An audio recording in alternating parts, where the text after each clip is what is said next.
Stormer HVM air defense systems are sent to Ukraine. Stormer HVM air defense systems begin to arrive in Ukraine. The British authorities have confirmed the shipment of mobile launchers of Stormer HVM short-range air defense systems to Ukraine. The latter are capable of hitting targets at distances up to 7 kilometers with Starstreak missiles.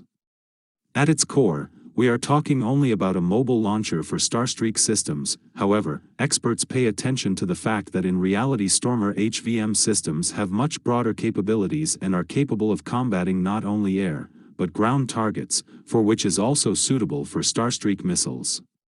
The exact number of Stormer HVM systems transferred to Ukraine has not yet been disclosed. However, experts note that thanks to mobile launchers, the actions of the armed forces of Ukraine will become less predictable, since the complexes can be moved quickly enough.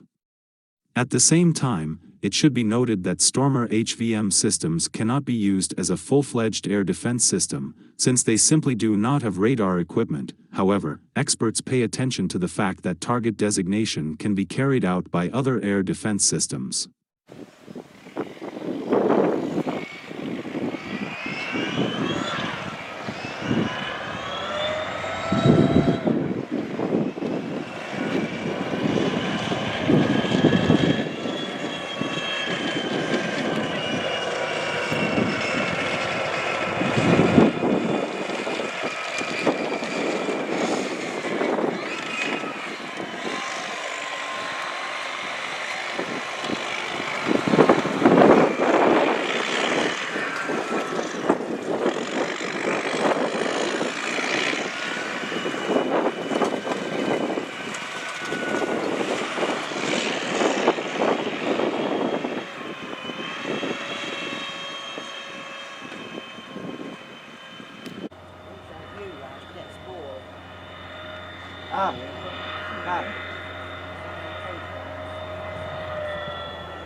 They won't shoot us from there, will they?